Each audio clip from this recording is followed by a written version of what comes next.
Welcome to Mystic Dragon Chronicles, where every tale holds a lesson. Beyond fantasy, lesson that last. Let's step into the story. The smell hit her first. Burnt coolant had a sharp, chemical bite that crawled up the nose and stayed there. Dara had smelled it 100 times in her 6 years on Orin Station 7, but never this strong, and never this deep in the lower levels at 2 in the morning. She was already moving when the alert hit her wrist panel. Sublevel 9. Coolant line fracture. Pressure dropping. She did not wait for backup.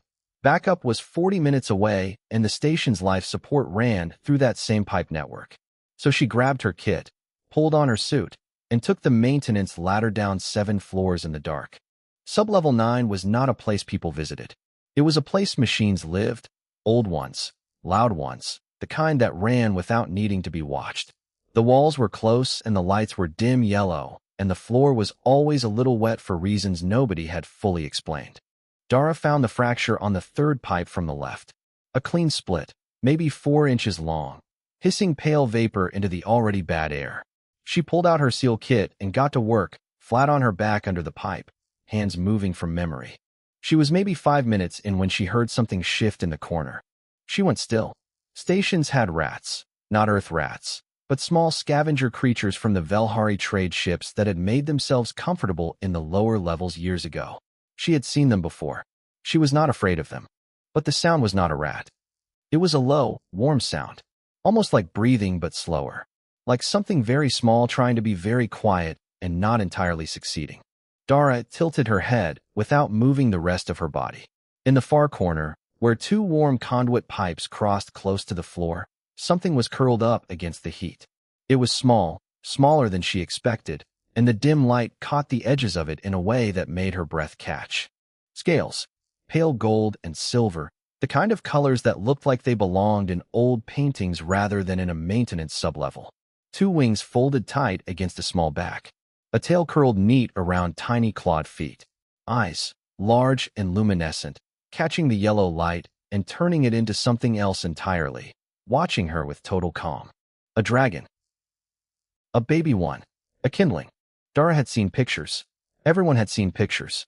There were maybe 30 kindlings alive in the entire known galaxy at any given time, and this one was looking at her like she was mildly interesting and not at all frightening, which was more than Dara could say for herself right now. She went back to work. What else was she going to do?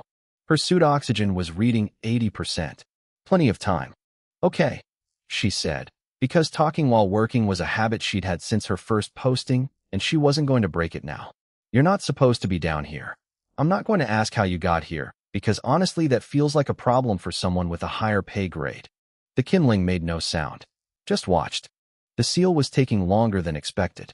The fracture had a secondary stress line she hadn't seen at first, and dealing with it meant repositioning twice and using twice as much sealant.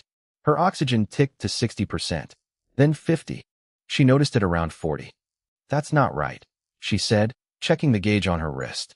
The suit had a slow leak somewhere. The elbow joint, probably. It had been giving her trouble for a week, and she kept forgetting to replace the seal. In a normal sublevel, she wouldn't care. But sublevel 9 had no breathable air of its own. 30%. She worked faster. The secondary line was almost closed. Just needed another few minutes. I am going to be so annoyed, she told the kindling conversationally, if I suffocate in front of a baby dragon in a maintenance sublevel at 2 in the morning. That is not the kind of thing I planned for my career. 20%. The kindling uncurled. Slowly, like she was being careful not to startle anyone. She padded across the floor on silent feet and stopped about 2 feet from Dara's head. Up close, she was even smaller than she'd looked in the corner. She couldn't have been more than a few months old. Her eyes were the color of deep water with light behind it. Hey, Dara said. Her voice was getting thin. You don't have to sit here. Go on. Find your people. The kindling tilted her head. She made a small sound. Not a growl, not a chirp, something in between, and did not move. 10%. The seal clicked into place. Dara let out a breath and immediately regretted it, because there wasn't much breath left to let out. She tried to push herself up and her arms didn't cooperate. The oxygen deprivation was faster than she'd calculated. The world had gone soft at the edges. The last thing she felt before her eyes closed was warmth pressing against the side of her helmet. Small, steady warmth. A heartbeat that was not her own. She thought, very clearly, that the little dragon smelled like warm stone and very old stars. Then she stopped thinking. 300 kilometers above Orin Station 7, the Unity vessel Accord sat in quiet orbit like a polished stone dropped into black water. Inside it, nobody was quiet. Admiral Rowe had been awake for 19 hours. He was Velhari, which meant he did not show exhaustion on his face the way softer species did.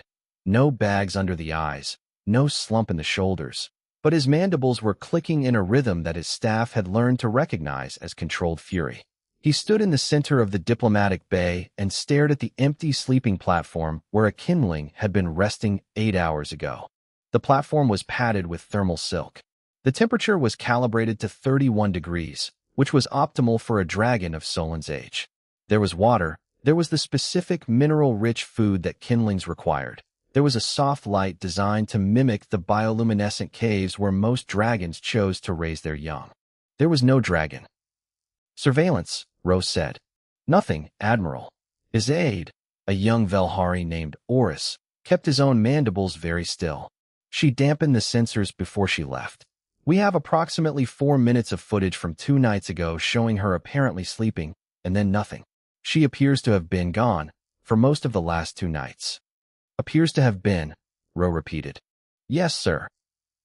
A kindling 3 months old has been evading a ship full of trained officers for 2 nights, and we are only now noticing. Oris said nothing. There was nothing to say. Rowe turned toward the comm link where Counselor Wren was waiting. She was human, middle-aged, dark-haired, with the particular expression of someone who had been managing crises long enough that they no longer surprised her. She had been patched in from her own quarters when the alert came through, and she was still in what appeared to be civilian clothing, which was probably the most unsettling thing about the entire situation. You knew this could happen, Rose said. I knew it was theoretically possible, Wren said. Kindlings are curious. They're drawn to active environments. The lower station was running a night shift during the maintenance rotation, heat signatures, movement, the kind of sensory input that a 3-month-old dragon finds interesting. And you did not think to mention this risk in the protocol briefing. The protocol briefing was 400 pages, Admiral. I mentioned it on page 212.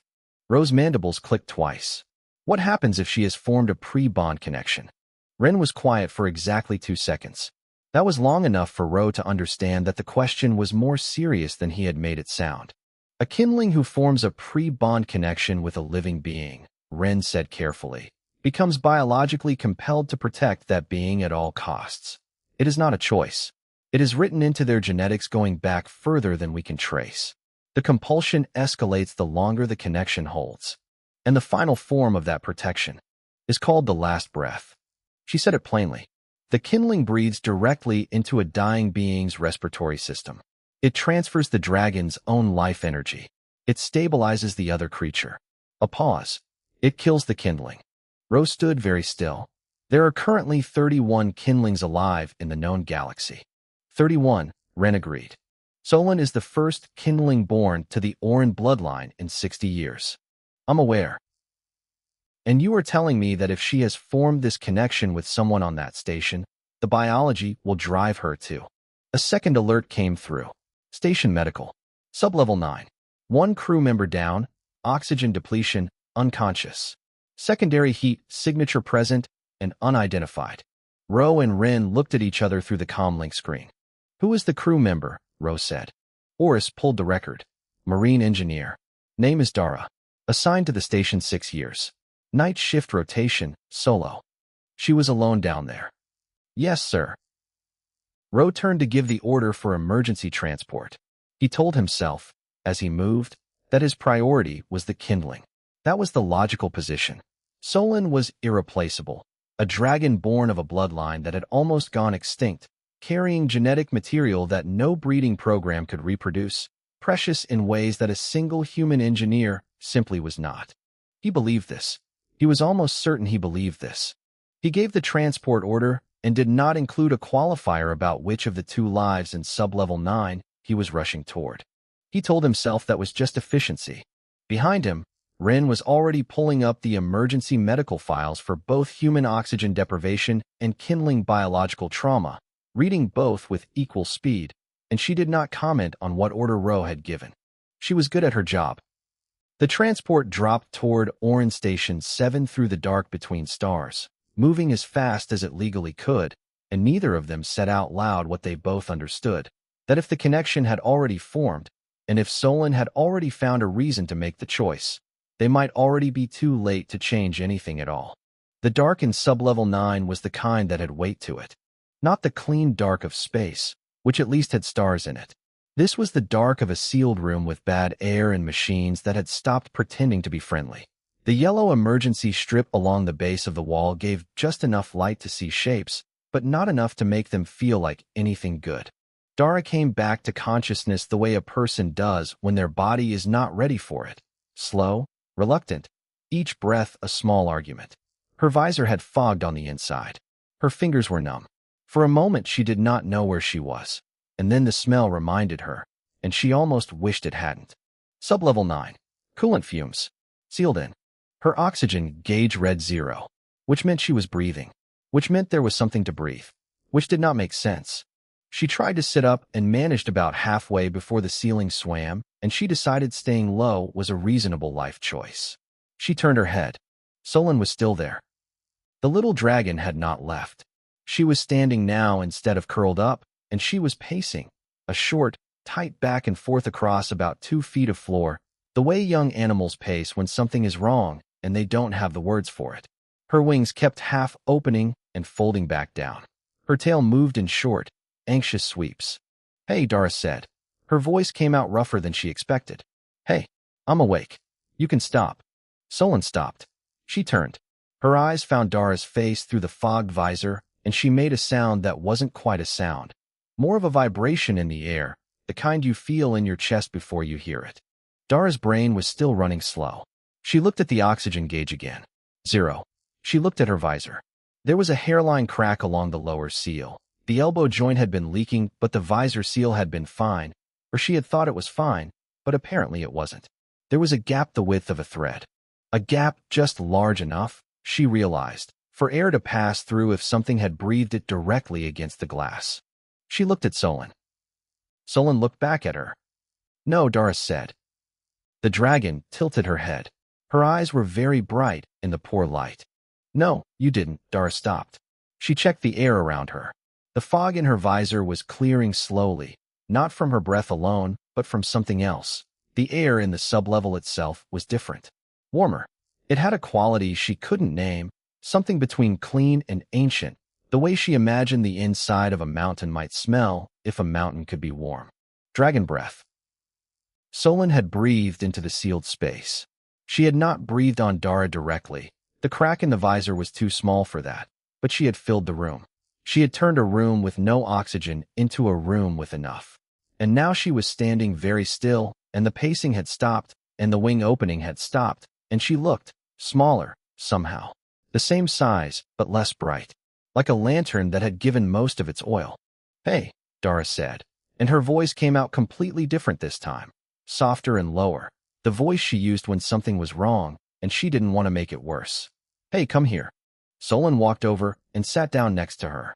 She listed slightly to one side, like a plant that had gone too long without water.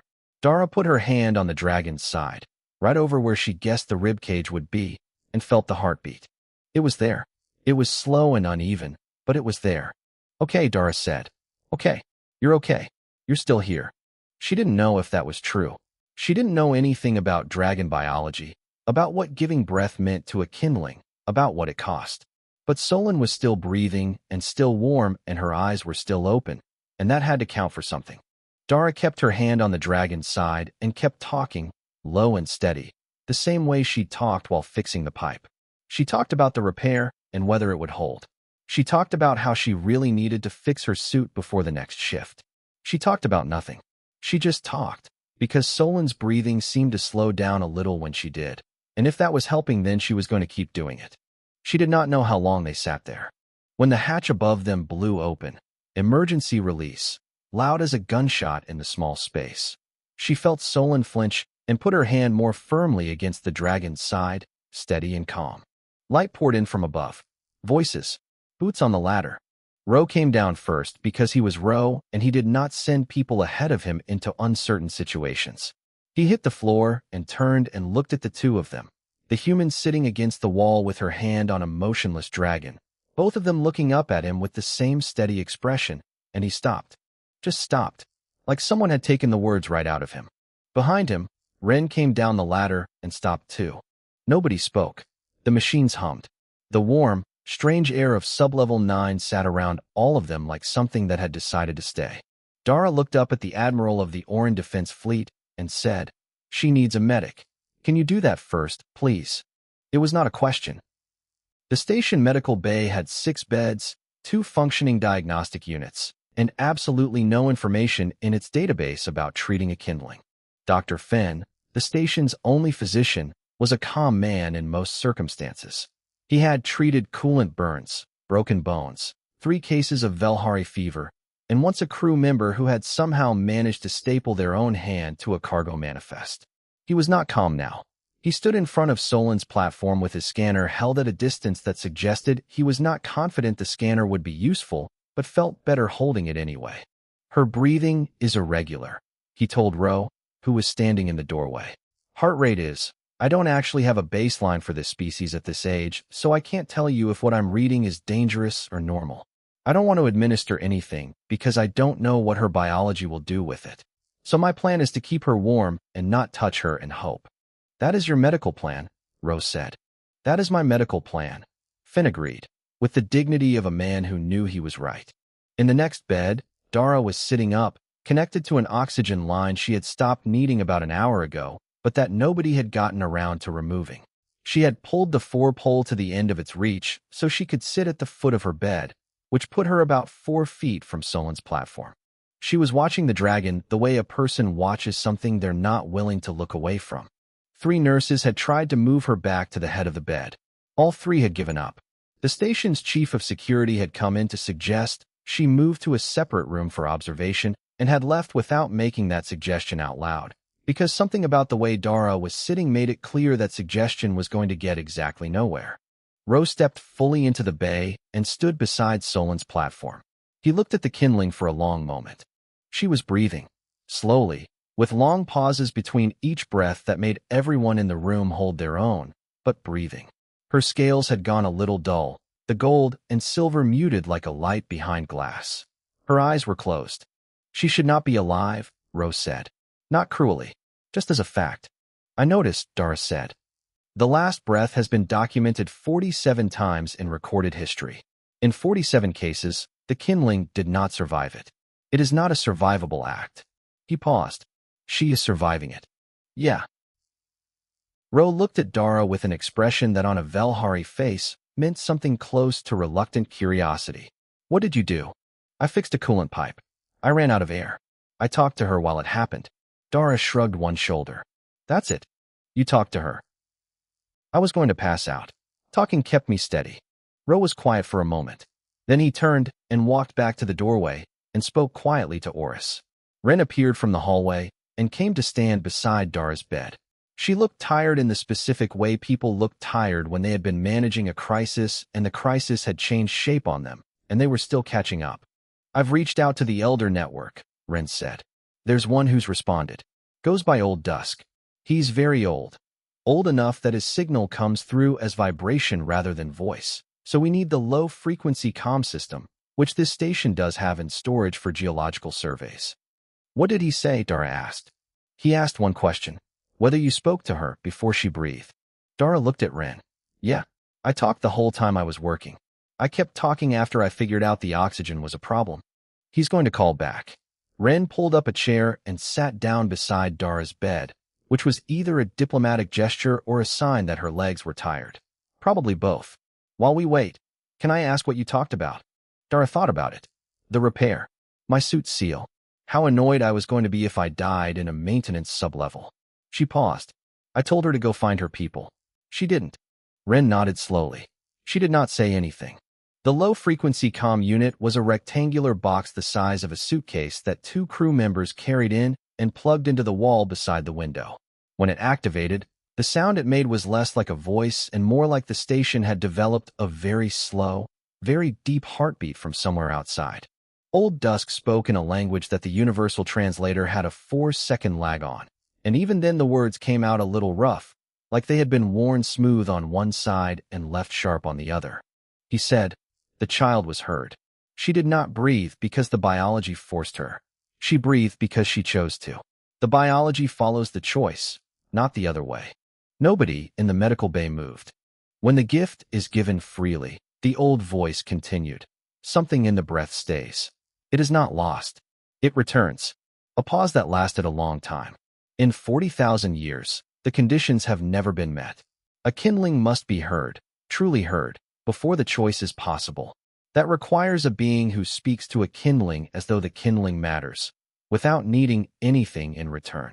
Ro, from the doorway, said quietly. She told the dragon to leave.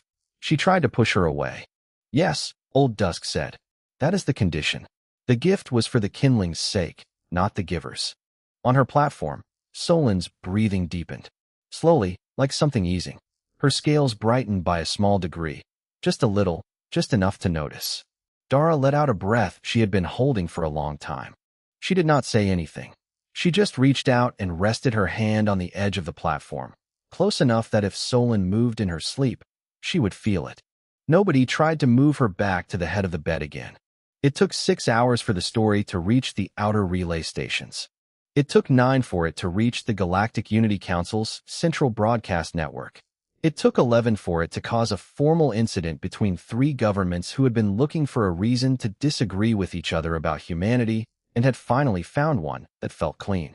The leak came from a junior communications officer on Orin Station 7 named Pell, who was 23 years old, had never been involved in anything historically significant before, and sent a single message to his older sister that said, "You are not going to believe what happened here tonight."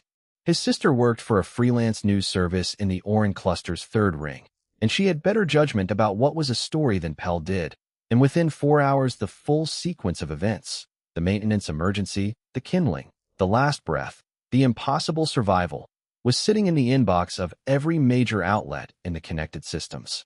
By the time Rin got the alert on her comm panel, there was nothing to be done about it. She told Ro. Ro was quiet for a long moment in the way that Velhari were quiet when they were deciding whether to be angry or strategic, and then he chose strategic and started making calls.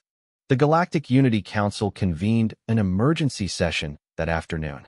The chamber held 47 seats, 1 for each recognized species with full council membership, and all 47 were filled within 3 hours, which was a speed record. Half of them had opinions about what had happened. Several of those opinions were very loud. The loudest came from a block of 3 Velhari senior representatives who had, according to a statement released before the session even started, significant concerns regarding the intentional cultivation of dragon bonds by human operatives for political gain. Ren read this statement twice. Then she went to find Dara. The medical bay was quieter than it had been the night before. Solon was sitting up, not fully, but propped on her front legs with her wings loose and her eyes open, which Dr. Finn had called encouraging progress, in a tone that suggested he still had no idea what he was talking about, but felt better about it. Dara was in the chair beside the platform, eating a meal that had gone cold, watching Solon the way people watch things they're not quite ready to believe in yet. "The council wants you on a comm link in 40 minutes, Ren said. Dara looked up. "For what?" "To explain yourself." "I fixed a pipe and talked to a dragon. What is there to explain?" "The Velhari block is suggesting you engineered a bond with a kindling to gain political leverage for humanity." Ren sat down. "They're not entirely irrational.